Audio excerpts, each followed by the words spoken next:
tinham duas coisas que se organizavam, que era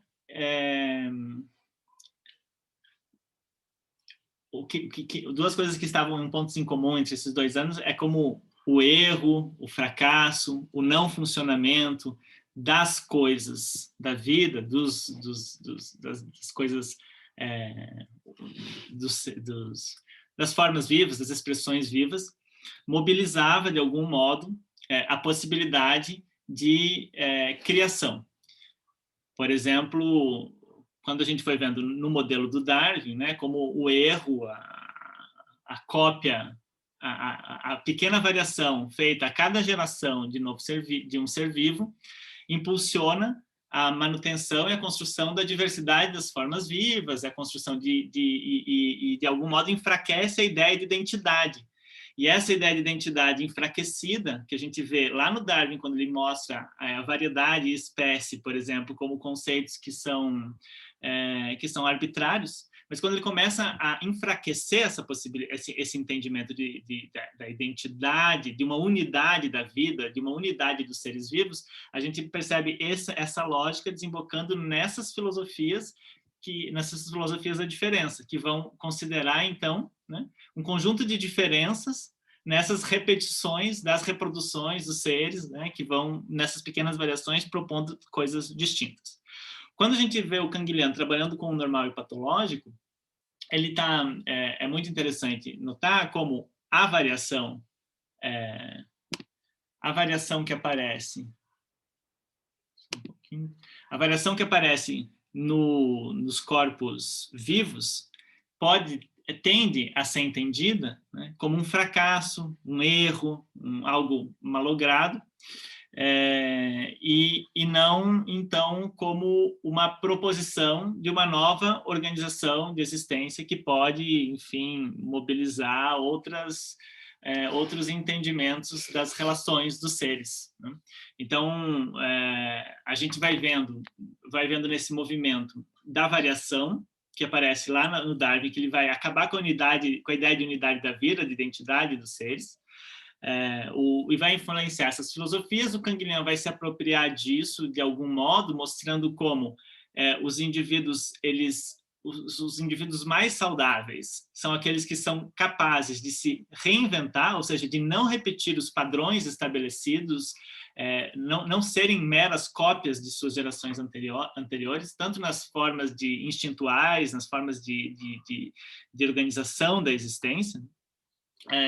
Então, os seres vivos vão começando a produzir sua existência, o que o Canguilhem vai chamar de normatividade vital, como algo que é próprio à vida. Então, quanto maior capacidade de produção de novas formas de existência, menos suscetível ao fim esse indivíduo está.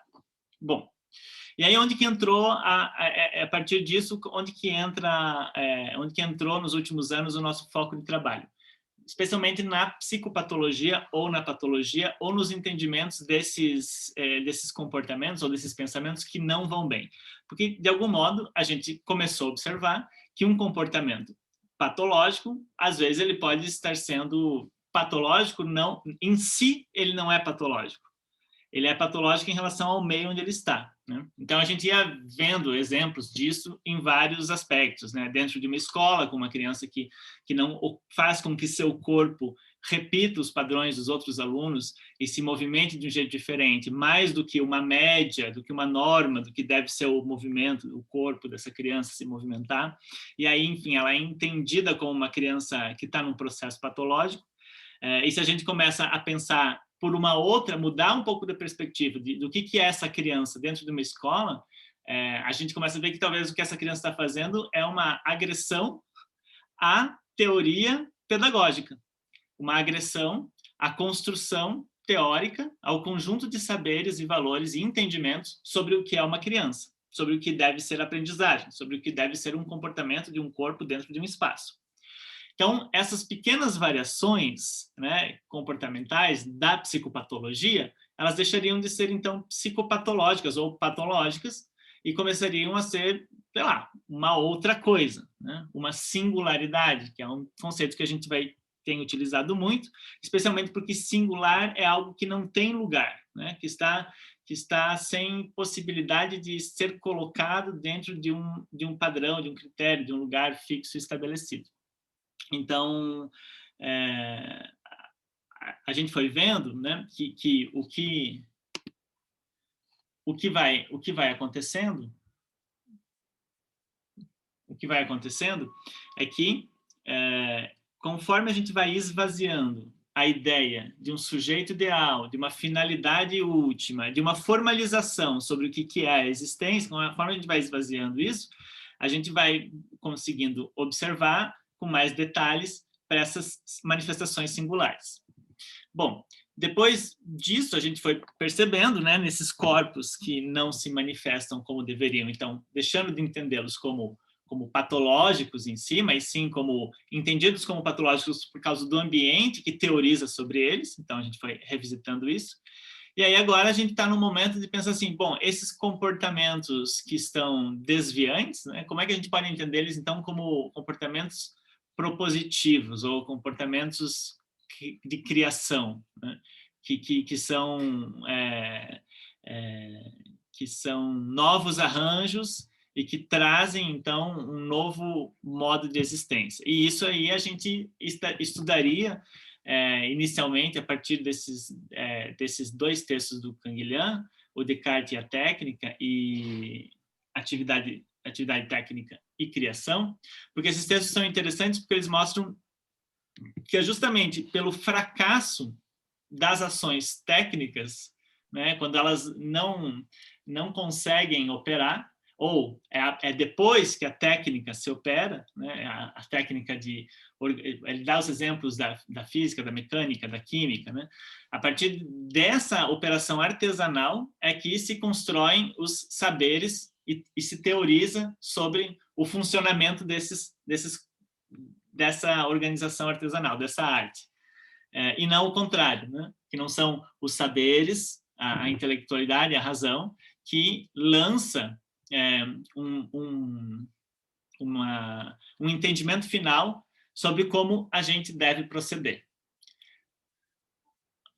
Não é, então, uma teorização, pegar o exemplo lá da escola, uma teorização sobre o que é o desenvolvimento, sobre o humano, o que é o desenvolvimento infantil, sobre o que é uma escola e como deve funcionar, que vai fazer com que essa escola funcione bem, mas sim o próprio arranjo institucional, ou que vai se fazendo e que vai fracassando, né, e que vai convocando novas possibilidades de pensar para que ele se arranje e aconteça de alguma forma diferente, assim.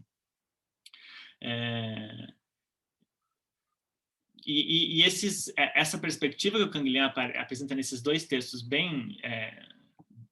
ele tinha 32 anos quando ele publica esses dois textos, elas aparecem depois, quando ele já é consagrado, já na década de 60, com uns textos do Estudos de História e Filosofia das Ciências, quando ele vai mostrar o processo de construção, das construções teóricas sobre o comportamento humano. Ele tem outros textos, por exemplo, do que é a psicologia, que sempre fracassam porque tentam cristalizar o entendimento da vida, o entendimento do psiquismo, no caso da psicologia, o entendimento, enfim, do comportamento.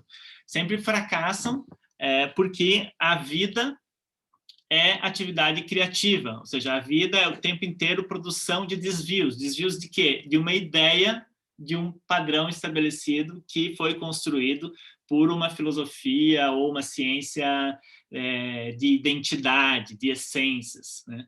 Isso, enfim, a impressão que eu tenho é que essa perspectiva ela permite desqualificar toda a nossa formação, no caso, tanto às vezes, né, na psicologia, em outras ciências humanas, na medicina, em alguns entendimentos da filosofia, ela enfraquece nas questões hoje que a gente tem da identidade, sobre a ideia do que é o humano, ela estraga tudo, no sentido de que a gente fica sem saber o que fazer, por exemplo, terapeuticamente, a partir do momento em que você não tem mais que restaurar um corpo, por exemplo, no caso uma terapêutica, assim. E aí, esse ano, enfim, a ideia era que a gente fosse trabalhar esses 2 textos, um está em português, já tem tradução, o outro não tem, mas a gente faria essa leitura juntos, e também, enfim, a partir das experiências de quem estiver circulando pelo grupo, de vocês, e que tem interesse em alguma pegada mais específica, assim, né? Na literatura, nas artes, na técnica, enfim, daí dependendo das inclinações do grupo, porque o grupo de estudos é isso, assim, né? A gente se encontrar, fazer o estudo desses 2 textos ou dessas 2 perspectivas iniciais, que eu lancei, né, como proposta, e depois ir vendo como isso vai se arranjando ao longo desses 2 meses aí pela frente, que a gente tem pela frente. Posso fazer uma pergunta? Por favor. Ela está situada um pouquinho mais no começo do que você falou, porque, assim, me parece uma sacada muito importante do Canguilhã, indicar que essa coisa do erro, que a própria genética vem sustentando, né, o erro, a monstruosidade, o erro do código, mesmo assim, a variação como erro, né? Uhum. Ele diz, bom, na verdade, a gente pode olhar isso de outra forma. Isso é propulsão da vida, né? Ele não é erro, ele é um erro benéfico, né? É ele que perpetua a vida. Se tivesse só cópia, a vida já teria desaparecido, não seria competitiva, né? Já teria desaparecido. Mas, no entanto, ele também tem um detalhe aí que precisa ser iluminado. Ele diz, bom, então o erro ganha um outro estatuto, ele vira um tipo de normatização. Quer dizer, é um tipo de normatização, e talvez o melhor. Mas nem sempre, porque ele diz também que há uma perda da capacidade de normatizar. Quer dizer, no lugar do erro, o Canguilhem deixa, né, na história da biologia, ele deixa esse pacote aí, assim, continua me incomodando.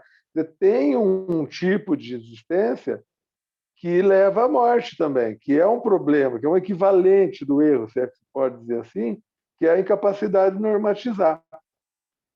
Agora, isso, para mim, aparece assim como como eu leio o Canguilhem de maneira dispersa, assim, salteado, eu não sei situar bem essa falta de normatividade, como que ela se encaixa, então, nessa vida do Vivant. Quer dizer, por que o Vivant perde a capacidade de normatizar e morre, né? E aí, então, ficando mais grave, por exemplo, diante da questão psicológica. Claro, você pode olhar, tem a criança, então, que se você olha de outra forma, você percebe que ela tá muito viva ali, ela está reagindo, como você falou, ela está criando. Então, essa está normatizando, ela só não está sendo bem compreendida pela psicologia comportamental, por exemplo, né? Mas tem a criança que se mata, né? Tem aquele que se anula, tem aquele que não produz nada. Eu não sei como é que poderia encaixar, que valor que tem essa ideia de que um organismo pode perder a capacidade de se ordenar, né? De criar ordens, sem chamar isso de erro, né? Como é que seria para você? Pois é, eu fico pensando, o Canguilhem associa muitas vezes a coisa de perder a capacidade de normatizar, ele associa, mas ele não faz isso como necessário, assim, que ele dá exemplos da velhice, né? A pessoa vai envelhecendo e vai perdendo capacidades normativas. Ele não pode, não é capacidade normativa, né? Ele não pode mais correr como ele corria antes, não pode mais se alimentar como se alimentava antes. Agora, o que ele vai precisar fazer é fazer uma alteração ambiental para que ele possa... isso também é uma capacidade normativa, né? Que o indivíduo faça uma alteração ambiental e daí ele vai mudar de algum modo. Ainda visa ainda visa a vida, né? Ainda é vida. Exatamente. Ainda é vida, e mesmo que ele assim, aí o problema é quando ele não quer mais, quando ele não consegue ou deixa de, né, fazer a criação, não necessariamente de uma alteração, né, no corpo, mas a alteração do ambiente que vai beneficiá-lo. No caso da criança é algo que é complicado. Eu sempre penso no autismo, assim, porque é uma criança que, se você deixar, ela não vai se alimentar, não vai, dependendo, né? Mas pensando assim num cenário mais estereotipado, né?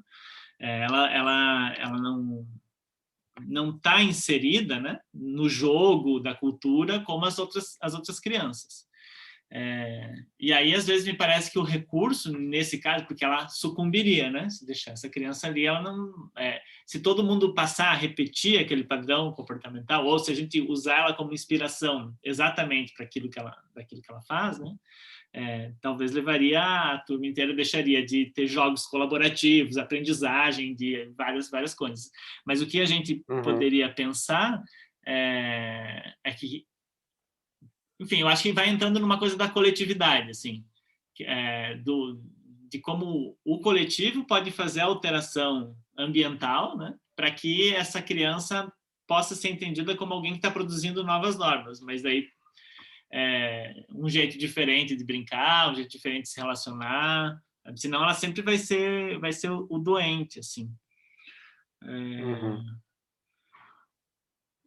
Mas eu acho que essa incapacidade de normatizar, eu não sei se ela existe propriamente, assim. Isso é real, isso, né? Isso pode acontecer, né? Eu acho que o que vai acontecendo é que aquela normatização daquele sujeito vai sendo escanteado e vai deixando de existir no coletivo, assim, né? Tipo, a incapacidade de... eu acho que a ideia de normatividade, de produção de novas normas, ela está sempre vinculada ao meio, né? Sempre vinculada ao meio. Então, não é só estar mais forte, né? Como aquela tradução do Fitters, né? do Darwin, né? Estar apto, né? Estar apto não significa necessariamente estar mais forte.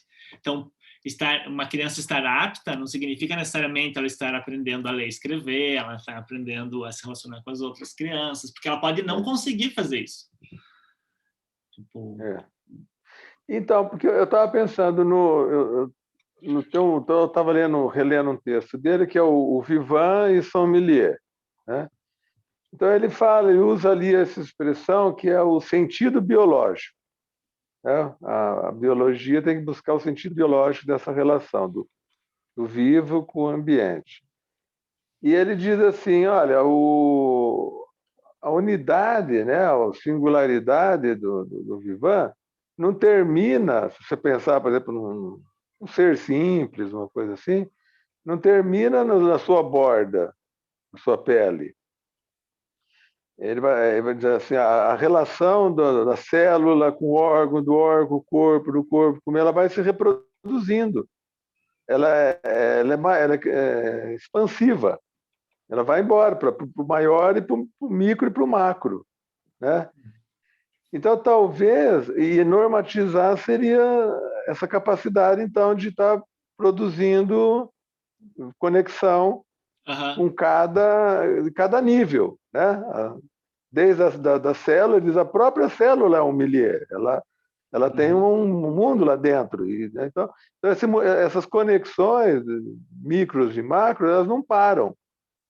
Então, talvez a perda da capacidade de normatizar seria o momento em que essa pele, vamos dizer, de um Vivant, se endurece.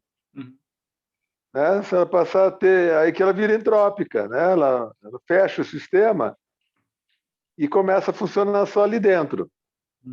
E a partir dali, o que aconteceu? Acabou. Está morto. Vai morrer. Vai resfriar, né? Ela vai resfriar. Então, ela não vai mais normatizar o ambiente. Né? Uhum. Talvez seria o equivalente disso, desse sentido biológico. Uhum. Mas isso não explica se é individual, né? Se é um organismo que quer se matar, ou se é o meio que o isola, né? No caso da Sim. psicologia, né? O, o, o garoto que congela ali, foi ele que resolveu ou foi o mundo Uhum. que o achatou até aquela condição, né? É meio... Uhum. Mas eu reconheço que isso é problemático, né? É difícil imaginar isso, né? Que tem Às vezes, assim, capacidade. dá para pensar que quando o Canguilhão vai trabalhando no coletivo, ele é mais pessimista, embora o Caio Souto ontem falou que ele fala de republicano e tal, né? Mas é sempre legal pensar aquela frase que ele deixa no final de um daqueles textos que está no escrito sobre a medicina, que uma sociedade só sobrevive por suas crises e dependendo de heróis, né? Que alguém que conduza elas. Você Uhum. não vai ter uma organização coletiva que vá fazer alterações ambientais, assim, né? Mas, enfim, isso é uma frase pontual lá, mas dá a impressão, pensando que ele tem aí uma perspectiva darwinista por trás, e ele é um bom leitor de Darwin, né? Você sabe bem. Essa coletividade, essa coisa do grupo, ela também é, no Darwin, ela também é problemática, né? Darwin, a vida é algo muito difícil, a vida é competição, a vida tem umas passagens da origem das espécies que é bacana, assim, você fica olhando um passarinho cantando, acha ele lindo, mas você não sabe que ele está matando uma minhoca, né? Que uma minhoca está deixando de viver por causa daquele passarinho e que ele vai ser comido por outro ou que ele vai É. comer outro, então a vida não é assim, né? Enfim, eu fico pensando assim nessa perspectiva. O que seria preciso fazer no nível institucional para evitar que a capacidade de normatizar, né, acontecesse, assim, para evitar Uhum. que a gente cristalizasse esses corpos, que é o que me parece Uhum. que a psicologia tenta fazer, ao fazer no plano das ideias, né, uma idealização de sujeito, uma idealização de processo, idealização dos acontecimentos e daí aplicar esses acontecimentos nos sujeitos como se eles fossem, enfim, essenciais, né? Como se eles fossem unidades e só que os Uhum. sujeitos estão criando o tempo inteiro, né? Estão criando o tempo É. inteiro para sobreviver. A expressão, Vinícius, que ele usa aqui é assim, ó, a individualidade do Vivant não cessa nas suas fronteiras ectodérmicas. Uhum. Assim como que ela não começa na célula. Quer dizer, na verdade, não tem individualidade no sentido, como você falou no começo, né, da identidade, do mesmo. Ele está sempre em rapport. Uhum. Né? Não tem algo que subsiste. O que me parece que pode representar uma perda de capacidade normativa é a tentativa de ser de criar essa fronteira ectodérmica, Uhum. de se encapsular.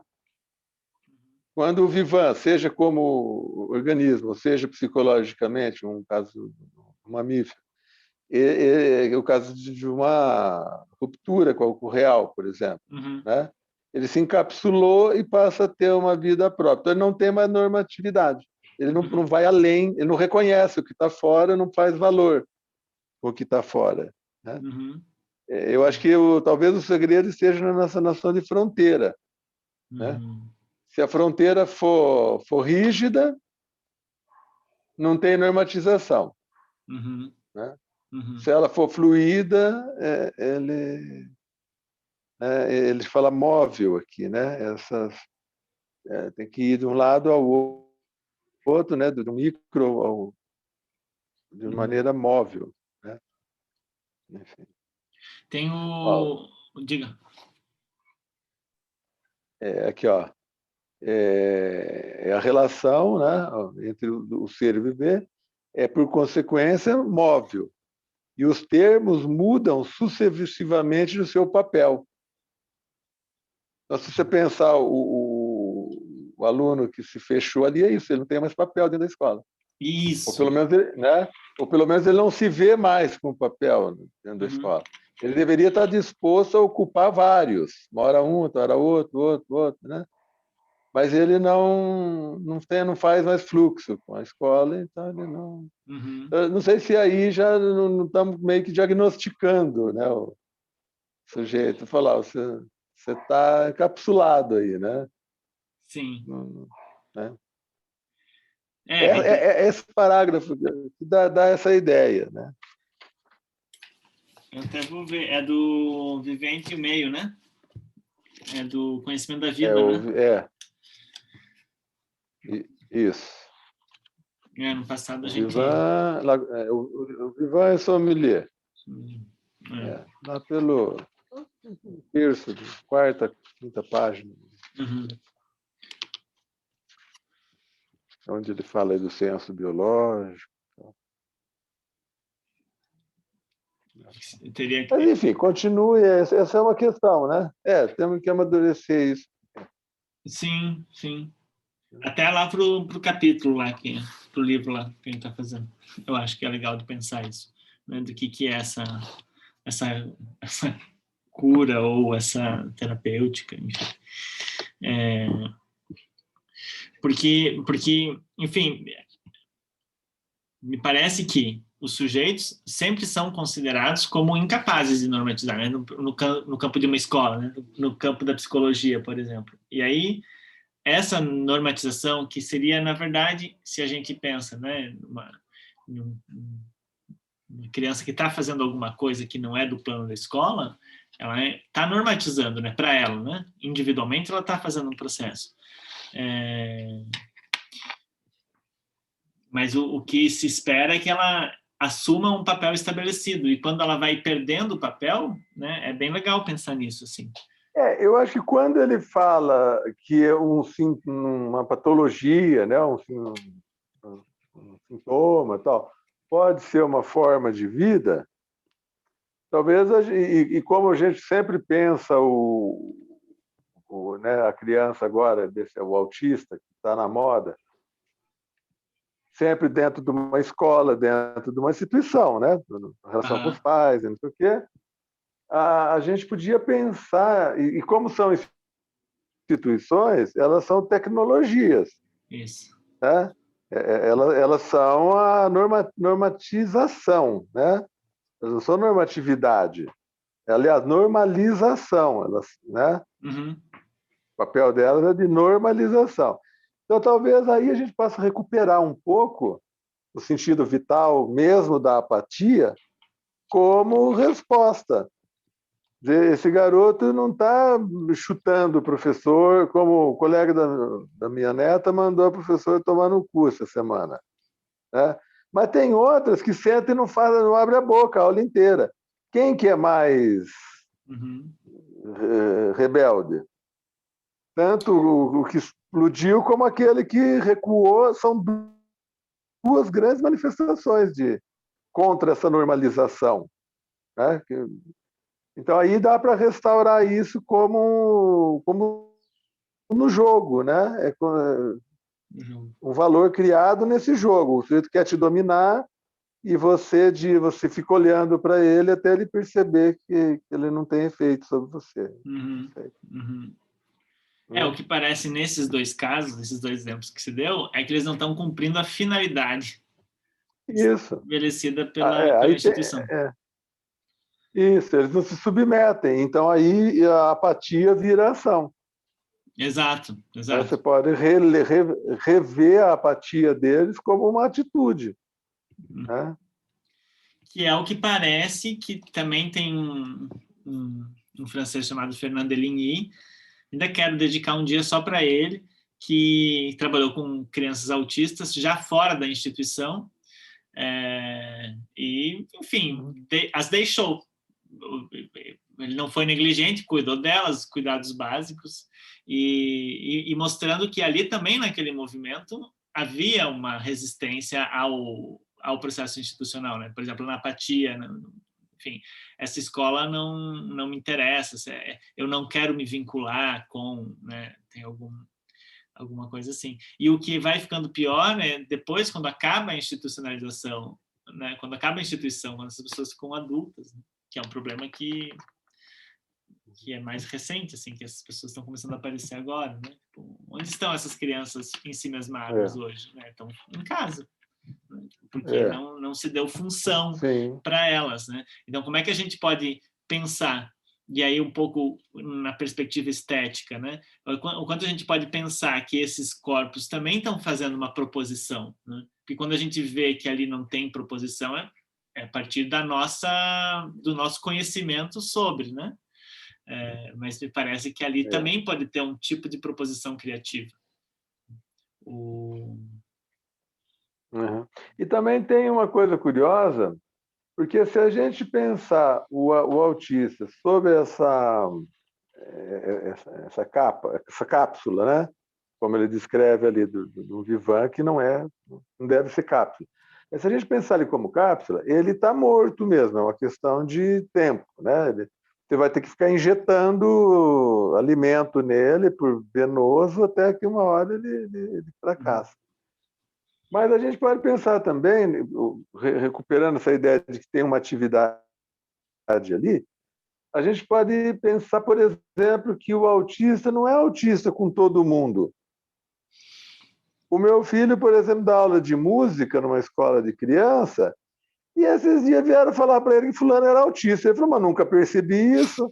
A menina toca, conversa, me abraça, mas mudou a aula, ela vira autista. Ela põe a mão, ela fecha o olho, assim, ela põe a mão para não ver as pessoas. Mas depende da aula, né? Então ela tem um diagnóstico só entre aqueles onde coincide o diagnóstico. Tem outros mundos que ela não é assim, então que ela dá outro tipo de resposta, né? Sim. Então, muito isso seria, se isso for fato. Isso que você está falando é muito interessante, porque assim, o autismo ele é muitas vezes associado com as altas habilidades, né? Então, assim, os gênios da matemática, tem toda uma coisa Hollywood, né? Então, é bom em memória, né? Toca piano, lê uma partitura, etc. Essa coisa toda, assim. Mas a gente nunca... Mas observemos que todas essas atribuições de altas habilidades são altas habilidades para o sistema educativo. Você não pega um menino ou uma menina que vai lá no banheiro da escola, vira todas as lixeiras, coloca todo o papel higiênico no vaso e dá descarga por algum motivo. A gente não enxerga isso um ato de extrema inteligência e criatividade para algum tipo de protesto, ou sei lá, enfim, dependendo do que acontece, mas uma linguagem que está comunicando algo, né? A escolha desses objetos, né? E aí é muito interessante isso, né? Porque as altas habilidades são o quê? São também uma finalidade específica, né? Sim, estão valorizados socialmente, né? Isso. E aí parece que a construção do valor individual não é considerada, que quando a gente fala da filosofia dos valores, era algo que precisava ser explorado também. Eu acho essa ideia de valor junto com essa incapacidade de normatizar, assim, ou essa normatização. O que é essa normatização assim em coletivo, essa normatividade que aparece em coletivo?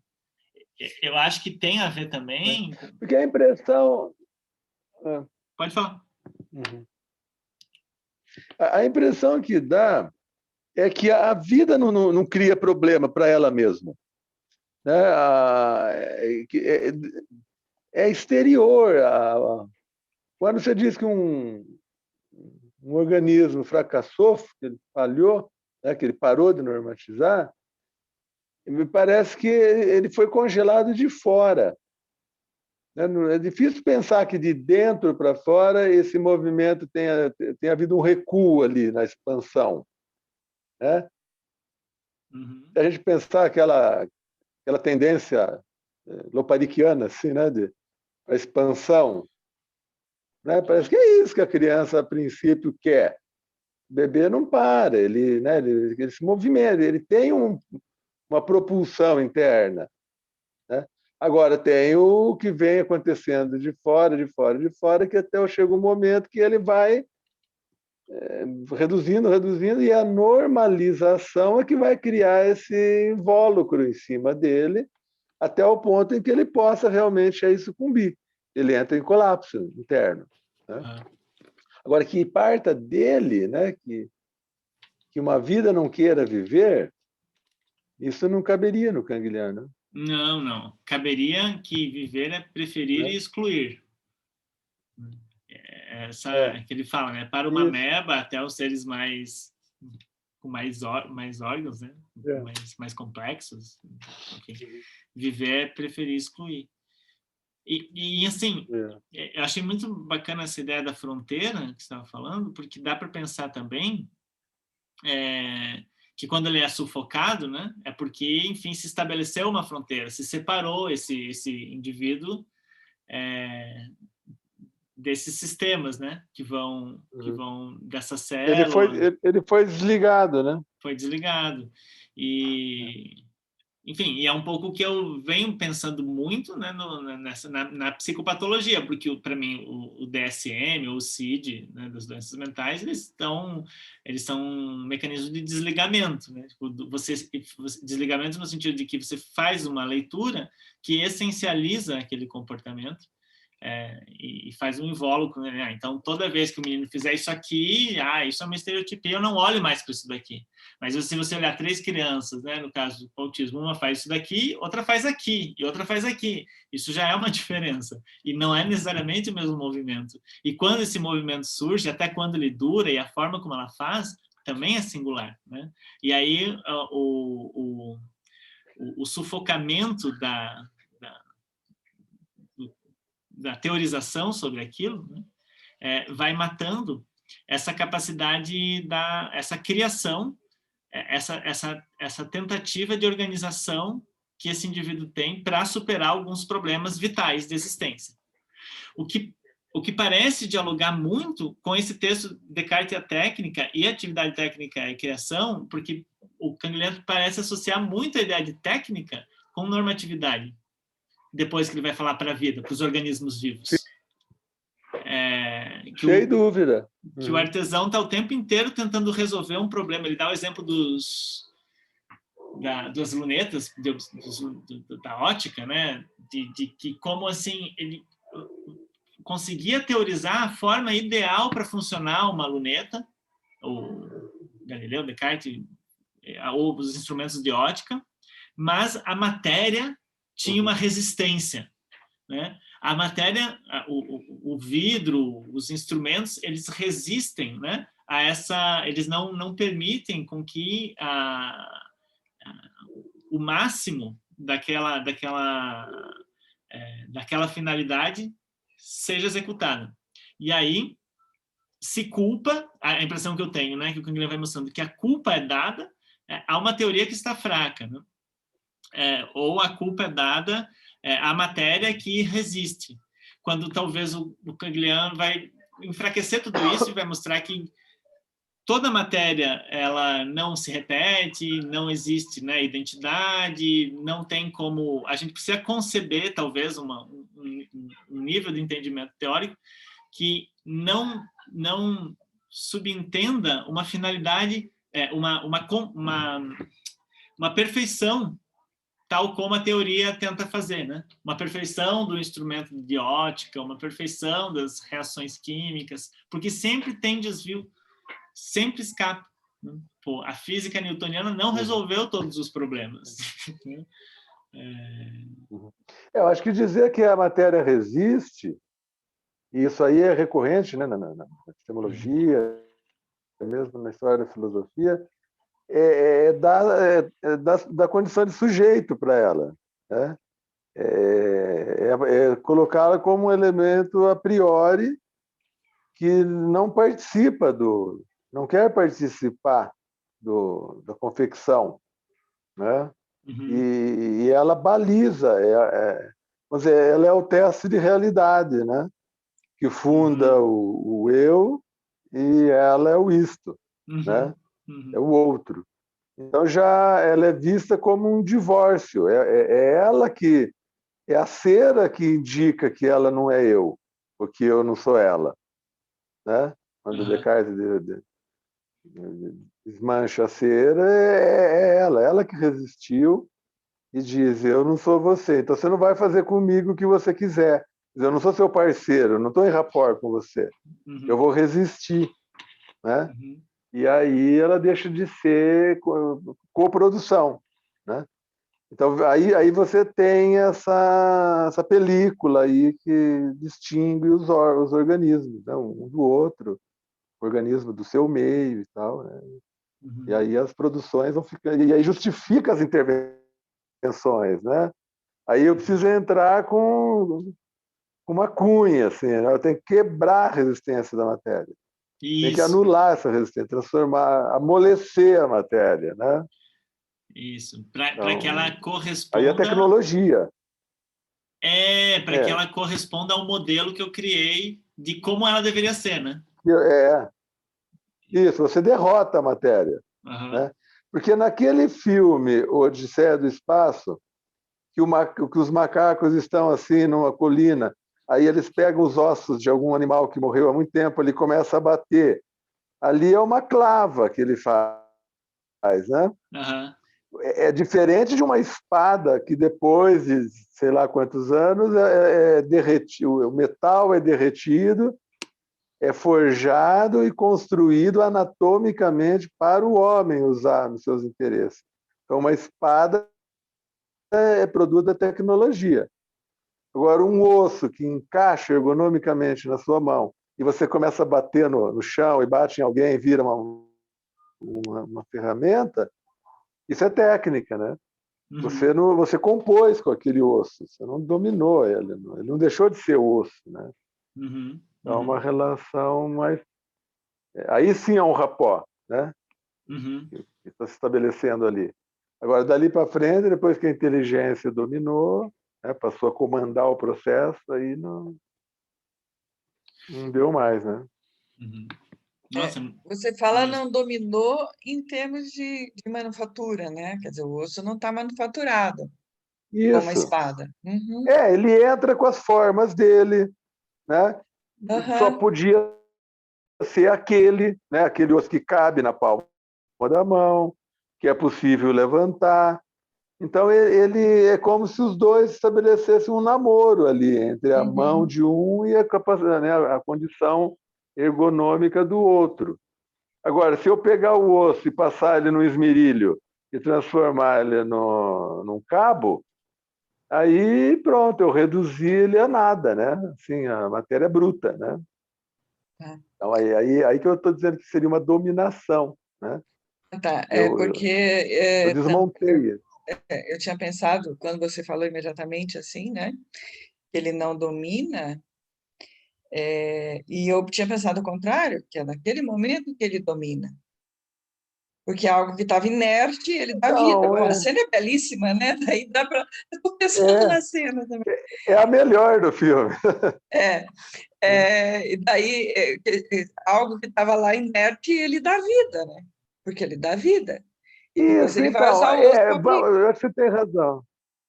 Você tem razão, vamos recuperar o domina, mas o domina no sentido do arte, aí, do ars, né? Arte no sentido antigo, de que aí ele está articulado, eles estão juntos, né? Tem uma parceria. É como se juntos ali surgisse uma coisa nova com contribuição das duas partes. Agora, quando eu tenho um projeto, né? Vou lá, descubro que dentro de uma pedra tem um metal, aí eu esquento essa pedra, tiro, aí é um fabrico, né? A matéria não participou com nada, assim, dá a impressão que, né? Aí é dominação nesse sentido. Agora o projeto é meu, né? Você vai entrar como eu quiser, né? Então me parece que aí é assim, pelo menos, que eu entendi a diferença de técnica com tecnologia. Então essa cena, depois que eu li, só me parece uma cena de técnica. O sujeito precisa se apoiar. Aquilo ali podia funcionar como uma alavanca para levantar, assim, uma bengalinha, por exemplo. Né? Podia ser um banquinho para sentar. É a extensão do elan, como ele diz. Né? Eu estou me movimentando e vou compondo com as coisas que estão perto. Né? Vai dando função. E a função vai mudando. Então, esse osso pode ser uma alavanca, quando chega em casa pode virar um apoio de porta, não sei o quê. Ele tá sempre compondo. Né? Ele não recebe uma função fixa e definitiva. Né? Então, assim que me pareceu um pouco mais vinculado com a arte. Né? Acho que é aí que estaria um pouquinho dessa ideia de que a arte precede, a arte está vinculada com a técnica e não com a tecnologia.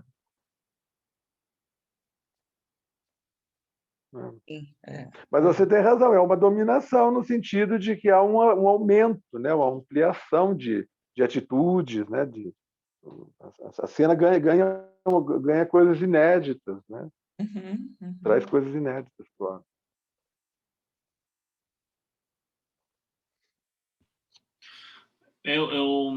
Enquanto vocês falavam, eu vou citar aqui a primeira frase do Descartes e a técnica, que tem essas duas perspectivas, assim, dá para entender a partir de uma delas. Primeira parte, né? A atividade técnica é um simples prolongamento do conhecimento objetivo, como tornou-se comum pensar a partir da filosofia positivista, ou ela é a expressão de um poder, ele coloca entre aspas, poder original, fundamentalmente criador, e para o qual a ciência elaboraria algumas vezes posteriormente um programa de desenvolvimento, um código de precauções. É legal pensar nisso, né? Como algo que parece vem... que o entendimento tá no meio, né? A técnica é um movimento impulsivo, né? É um elan, assim, é uma manifestação. É o pegar o que está próximo, recorrer, né? Aí, quando aquilo vira você descobre uma função, você diz, bom, agora vamos trabalhar nela. Né? Agora vamos criar um jeito de produzir mais disso, ou melhor, ou refinar, e coisa. E aí vem a tecnologia. Ela vira... E é para dar conta. Ela normaliza, ela né? Isso, para dar conta. O instrumento. E o primeiro uso ele é normativo, talvez. O Granger fala isso também no sentido do Taylorismo, né, do Fordismo, no sentido de que aí ele anula as singularidades. Porque aquele osso que virou, que a gente olha, parece aquilo, né, como se fosse uma clave, uma alavanca, ele foi aquilo uma vez. Né? Naquela é um evento, um evenement, assim, que criou aquela situação toda junta. Né? Agora, depois, se o cara descobre que ele pode fazer uma dúzia daquilo e vender para os seus amigos, ele já entrou na etapa seguinte. Aí a produção já não é mais um elan, né? É uma manifestação. Aí já é o preenchimento de uma intenção e de uma técnica que permita maximizar aquilo, né? Aí a produção de série, né? E só que quando o Granger está falando disso, ele está falando do estilo, né? Acho que ele corresponde mais ou menos a técnica aí com o estilo, de aquilo que é feito uma vez, né? E ele é meio ingênuo, otimista, assim, imaginando que a indústria lá na ponta poderia parar de ter que fazer todos iguais e começar a ter um programa que produzisse singularidades de novo. Engraçado isso, né? Já foi assim. Aí deu mal. Aí agora vamos ver se a gente, em vez de voltar para trás, vamos avançar para ver se lá na frente a gente consegue de novo produzir singularidades. Né? O que você falou da questão do estilo, né? Qual que é a compreensão do estilo aí? Então, porque mais ou menos nessa época, o Granger cria, na epistemologia, até ele é contemporâneo do Canguilhem, tem uma intersecção aí, mas ele cria essa obra que se chama Filosofia do Estilo. E ele está refletindo sobre as produções humanas, e nesse enquadre de que há uma produção que é singular, que produz eventos próprios, né, que não se repetem, e segue, vamos dizer, esse eixo aí do Canguilhem, né? E depois o entendimento produz, então, vamos dizer, a indústria, né, da repetição, e com isso se perdeu o estilo, né? Quer dizer, a repetição é a falta do estilo. Só que ele traz essa ideia de que seria possível que a própria tecnologia, em algum momento, isso foi assim bastante, vamos dizer, impulsionado nos anos 80, 90, pela própria lógica, né? onde se criou lógicas paraconsistentes, inclusive na tecnologia, assim, aplicada, por exemplo, máquinas que decidem coisas, utensílios que decidem como lavar tua roupa, que tomam decisões, né? Então havia uma expectativa. Hoje não sei, não se fala tanto nisso, mas nessa época foi mais forte, que a própria tecnologia poderia decidir, como um artista que pinta um quadro e depois pinta outro, seguindo intuições diferentes, a máquina também poderia operar, né, as suas composições de uma maneira aleatória, vamos dizer assim, né, de uma maneira que compusesse sempre coisas inéditas. Então você não teria um carro igual ao outro, não teria uma roupa igual ao outro. Curiosamente, o estilo é aquilo que se repete no diferente. Se você pegar o Van Gogh, por exemplo, o estilo é dele, né? Quem conhece um pouco a obra dele, olha um quadro e fala, isso é o Van Gogh, mesmo que você nunca tenha visto. Tem que um pintor que é difícil você não ter visto. Mas tem algo que se repete, como as pinceladas, o uso de cores, né, a literatura também tem isso, quer dizer, você pega um poema do Drummond, dificilmente você não percebe quem é leitor do Drummond, dificilmente não percebe que é dele. E, da mesma maneira, quando aparecem esses Drummonds falsificados nos Facebooks da vida, quem é leitor sabe que não é, mesmo sem precisar checar. Né? Por quê? Porque o estilo é algo que se repete naquilo que ele está fazendo de singular. Eu acho que você tem razão, mas aí porque me parece que nesse caso a noção de estilo, como enquanto singularidade, se aplicaria ao autor, né? Ele criou um modo de ser. Aí dentro do seu modo de ser tem a recorrência, né? Porque me parece que o estilo não é porque tem esse movimento do singular e do individual, né? O singular é aquele que foi feito uma vez e não se repetiu mais. Ele vai sucumbir. O próprio Vinícius falou isso no começo. E o individual é aquilo que é dentro, vamos dizer, de uma certa série. Como você falou, um poema dentro de uma coletânea ou um quadro dentro de uma fase de um pintor, né? Então, eu acho que a ideia de recorrência ela coexiste com a de estilo, né? Ela não abole, né? O estilo e a recorrência, um não abole a outra, né? O problemático estaria, por exemplo, num algoritmo que fizesse poemas em série, né? Com modelos, e aí começa a fazer em série.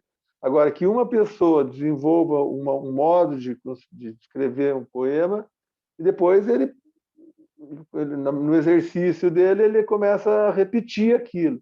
Realmente ali você tem, então, a recorrência e o estilo perde, vamos dizer, aquela unicidade, né? Aquele frescor da criação, né? Tanto que sei, acho que se valoriza um artista também pelas suas fases, né? Pela maneira como ele abandona formas, né? Eu acho que o estilo é sempre uma coisa que vai corre na frente, né? Ele sempre há um movimento de tentar amortizá-lo, de criar recorrência em cima dele, né? E aí tem realmente esse que você falou, é um estilo, né? Aí já é uma coisa reconhecível, né?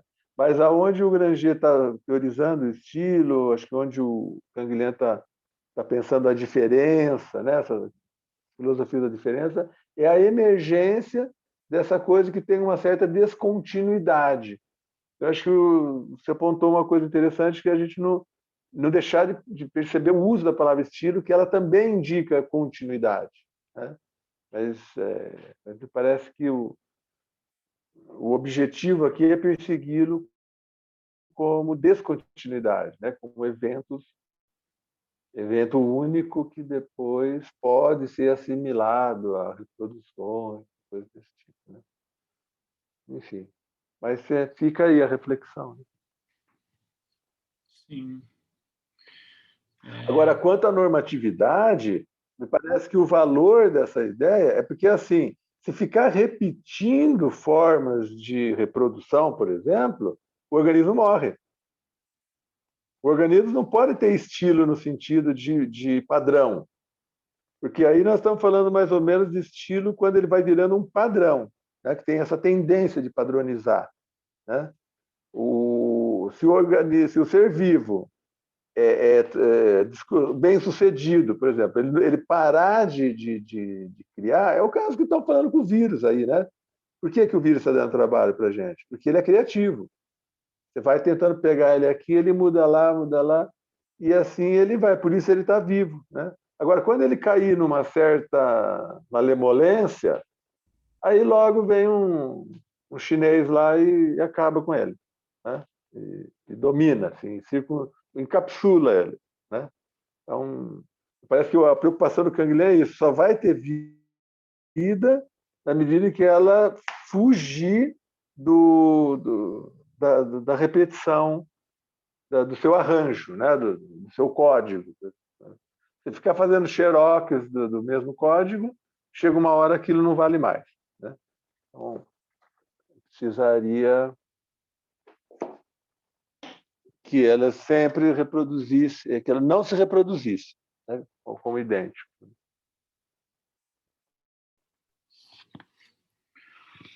Muito legal, né? Pensar do vírus como algo, como a vida, né? Não, e o vírus, essa dificuldade que a gente tem de dizer se ele é vivo ou não, porque ele precisa estar acoplado a um organismo, isso é vida. Porque é por causa dessa parceria que ele se transforma, né? Se ele fosse um ser subsistente, se ele fosse atômico, assim, né? Uma coisa capsulada, um chinês já teria dado um jeito de acabar com ele. Uhum. Né? Já teria atirado nele e destruído. É justamente porque ele vai se compondo. Uhum. Né? Ele entra num corpo e faz uma parceria ali. Aí ele vai para outro. E lá ele faz outra parceria. E lá ele faz outro, e outro, e outro. Ele não repete parcerias. Né? E é por isso que ele vai evadindo, e já está em todo o planeta. Né? Sim. É um excelente modelo de vida. Ele vai... os idosos já estão contemplados, aí alguns que conseguem se reproduzir, se replicar nos jovens vão pegando os jovens, então quando os jovens estiverem já contemplados... Porque ele é aberto a fluxo. Esse desenho que fazem dele, meu neto que gosta de desenhar, aquela bolinha cheia de chupetinhas, assim, né? Que a televisão ilustra o vírus, né? Você vê quantos canais de fluxo ele tem. Tudo aquilo é que eles chamam de chaves. São todas as capacidades que ele tem de sugar, de entrar e fazer troca de fluido com a célula. Sim. Então, um ser assim, e que roda, e se é que ele é redondo, ele roda, Então, esse é uma chance de sobrevivência enorme. Uhum. Né? Esse não acaba nunca. É legal usar esse exemplo com relação às fronteiras, né? Onde que acaba o vírus, né? Qual que é a Isso, ele não fronteira tem ectodérmica? fronteira. Inclusive, essa representação do vírus está equivocada porque ele só é vírus porque ele está associado com alguém, né? Porque que é o que consegue reproduzi-lo, de algum Isso, modo, né? é, é, Seria legal é. ele estar acoplado já a algo, né? Eu já venho aqui para o nariz para fazer a representação É. Aquele texto do Claude Bernard, das lições, que já na primeira lição ele institui o milieu intérieur Uhum. e o exterior. Né? A noção que ele cria ali é de uma cápsula. Inclusive, ele mostra que as partes mais internas de um órgão nunca entram em contato com o meio exterior. Não dependem do meio exterior. É como se um órgão tivesse vida própria. Ele é um sujeito. E é a partir daí que você vai ver como é que ele se comporta no meio. Se o meio for ameno, poucas trocas, ele fala, vai daquele que tem menos troca ao que tem mais troca. O unicelular precisa fazer muita troca, porque ele é meio estruturalmente pobre. O multicelular tem núcleos, tem partes internas que coexistem eternamente entre si. Quando Freud faz aquelas experiências para saber se um organismo pode sobreviver para sempre, não sei o quê, essa é a ideia de um meio interior que se conserva, que é autóctone, assim, autônomo. Né? E o exterior pode ajudar, pode atrapalhar, né? Tem um tipo de relação assim. Aí cria a história desses meios aí. Né? Ou seja, um negócio que a Guilherme vai ver já absurdo, né? Uhum. Um organismo não pode ser isso, o organismo não tem essa distinção entre o que está dentro e o fora dele. Ele retira essa película, esse véu, esse insulfilme que o Claude Bernard põe nos organismos. Né? E aí o exemplo do vírus é bem legal, ele não tem fronteira, ele tem biquinhos, e esses biquinhos penetram na célula, né? Que nem pernilongo, assim, ele vai se infectando, ele vai penetrando e vai compondo com o corpo. Uhum. Né? Uhum. Aí o sujeito dá a sua Eu parte para ele. eu estava pensando um pouco como vocês estavam falando antes sobre o osso, daí sobre a técnica, daí você acabou comentando sobre o vírus. Eu estava pensando que o vírus, como ele é um ser vivo até, ele acaba olhando a gente como, que nem você tinha falado do osso, que tem toda aquela questão anatômica, assim, que se adapta direito. O vírus pensa, eu acho que exatamente a mesma coisa da gente, ele acaba se adaptando na gente. Só que eu não vejo ele como uma criatura Isso. inteligente. Eu não vejo ele como uma criatura inteligente, uma por causa que não faz sentido ele querer eliminar o hospedeiro, entende? Se para ele Mas seria vantagem. tanto que dizem que os vírus que matam menos são mais bem-sucedidos, né? Os muito virulentos, eles morrem junto com o hospedeiro, né? Então, isso Eles são pode... selecionados, né, pela natureza. Mas isso é uma circunstância, né? Ele paga o preço. Porque também ele é virulento em certos seres. Em outros, não. Tem animais que convivem com ebola, com não sei o quê, não morrem disso. Né? Aí no homem dá lá uma zika e o cara morre e ele morre junto. Né? Então, aí tem esse elemento, acho que não vamos pensar em inteligência aí como astúcia. Né? Ele faz o que o movimento permite, ele vai se esfregando na célula até encontrar brecha. Né? Agora, ele não sabe o que vai dar. Né? Ele é elan, ele não tem projeto para aquela relação. De repente, ele ganha ali uma multiplicação enorme. E, de repente, ele morre junto. Né? Então... Não tem inteligência na vida mesmo. Foi bom você ter colocado essa expressão, porque é isso, a vida, se a vida não é inteligente, a inteligência vem depois, ela vem na parte do intelecto para a tecnologia. Ali que é uma atitude inteligente, interessada, tal. A princípio não, é só exercício, é só elan, né? Uhum. Sim.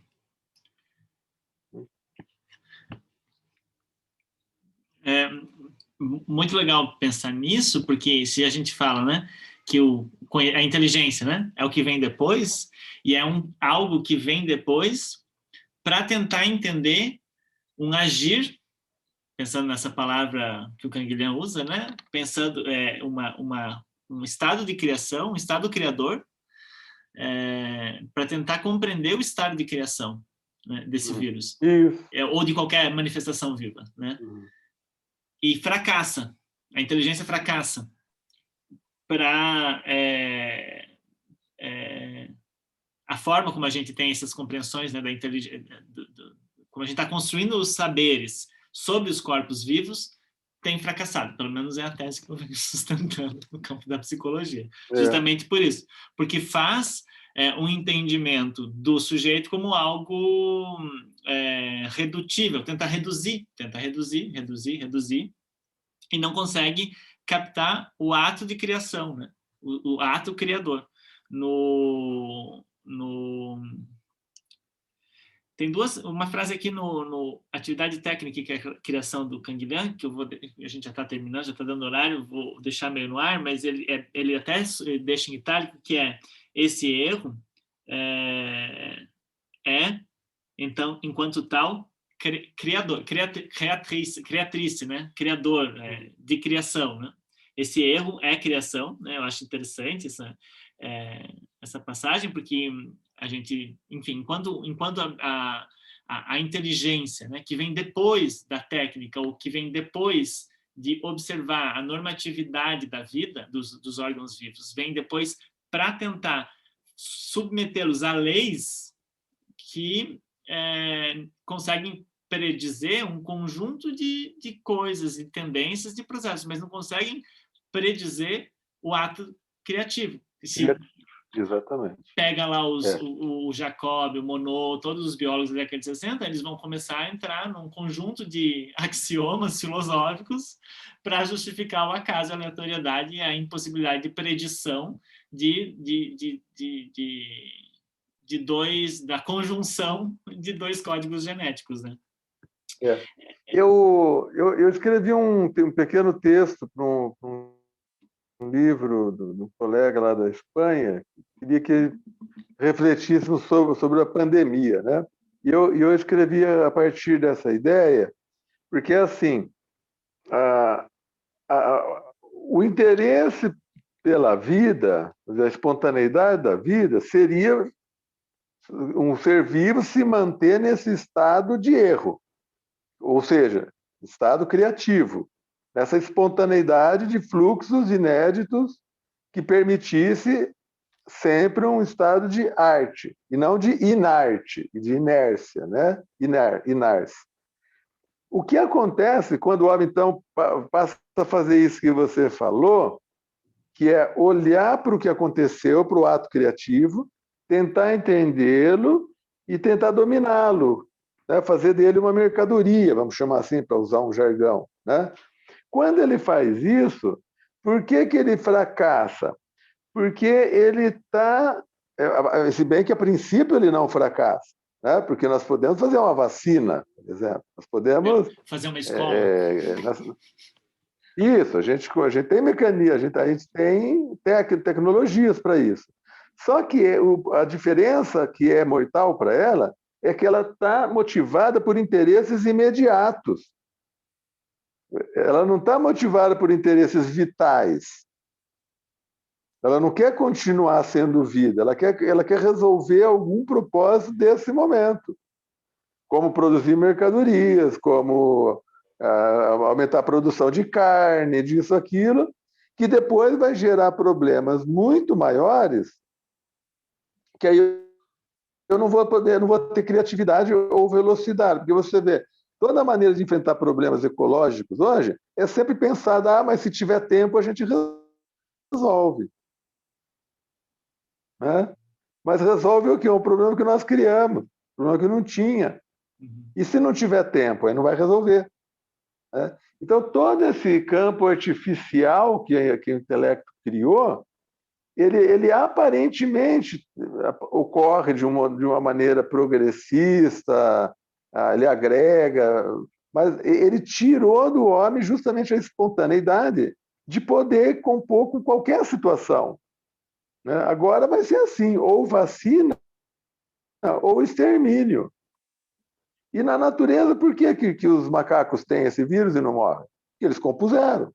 Como é que se compõe com o vírus? Nós não sabemos mais. Uhum. Nós só sabemos eliminá-lo. Se der tempo, a gente elimina. Se não der, ele elimina a gente. Nós entramos em conflito. Né? Nós não entramos em composição com ele. Mas é bem interessante aí o ponto que vocês trazem. Fiquei super animado. Eu comecei a pensar. A partir o Canguilhete te ajuda a entender isso. A longo prazo, nós perdemos com a técnica. Desculpa, com a tecnologia. Porque ela ilude, ela seduz, né, a capacidade de resolução, de agregar, isso aqui. Só que ela nos tirou aquela expertise vital que é a que a natureza tem. Né? Por isso ela é exuberante, por isso ela se multiplica. E nós estamos saindo bem na fita por enquanto. Mas o risco nosso é grande, porque nós não dispomos de um dispositivo que a vida tem. Né? Nós abdicamos dele. Né? Então, aí a gente fica xingando a natureza, né? Fala que teve pandemia, fala que tem desequilíbrio, fala que a natureza está se vingando e começa a caluniar a natureza, né? A gente que não compõe mais com ela. Sim, sim. A gente que é a natureza, enfim, tá perdendo, não está compondo, não está... E nós vamos ver isso com o Oswaldo, quando ele for falar do Comte, porque o Comte recomendava isso, ele dizia isso, o ser vivo, o homem, como ele progride racionalmente, ele vai saindo do jugo da natureza e começa a transformar a natureza em função dos seus interesses. É bem esse movimento do racional, do intelecto, que vai ser assim, estabelece o conflito, alimenta o conflito, vence a guerra, né?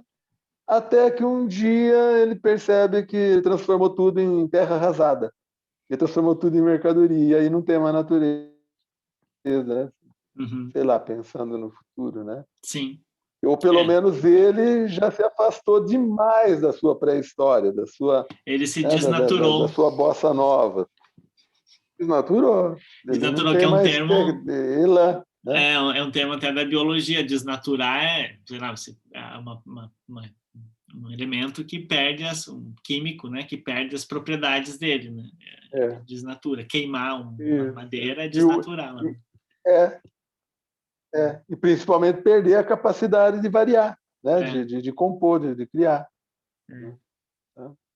Aí a questão é como que a gente pode criar uma inteligência ou pensar, né, numa inteligência, enfim, que não seja, puxa vida, essa inteligência que tem devastado. Né? Muito legal, gente. Diga, bom. Não tem como, né? Estamos em conclusão. Até que horas que vamos? É às 7. É às 7? Uhum. Tá bom. É para ficar com aquele gostinho. Aí a semana que vem nós vamos ler Você começa lendo o Sim. Descartes e Técnica? Pode ser? Tá, eu vou procurar o meu aqui. Pode. Ele está no escrito... Qual que é o livro que ele está mesmo? Eu acho que eu te mandei ele um PDF há um tempo atrás, mas eu tenho ele, mas eu não estou lembrando onde ele não está no escrito sobre a medicina. Ele está nas obras completas só. E tem uma tradução brasileira que é bilíngue. Daí dá para ler em francês. Eu vou ver nos arquivos, então. Acho que então eu não tenho ele. Eu não tenho ele impresso, não. Eu só tenho arquivo mesmo. Deve ser. Eu acho que eu te mandei já um tempo atrás. Isso, é verdade. E aí, atividade técnica e criação, enfim, vai ser o próximo texto, que tem tudo a ver com isso. Assim. A gente deixa na sequência. E o pessoal que está aí, fiquem à vontade também para trazer suas outras ideias de debate, textos, porque a gente vai seguir essa lógica da vida e tentar não normalizar em nada esse grupo, tentar fazer com que ele se rearranje para que ele não sucumba. Bom, mas se sucumbir também faz parte da natureza. Perder a capacidade normativa, né? Faz parte da natureza. Gente, obrigado pela participação. Semana que vem a gente se encontra novamente, então.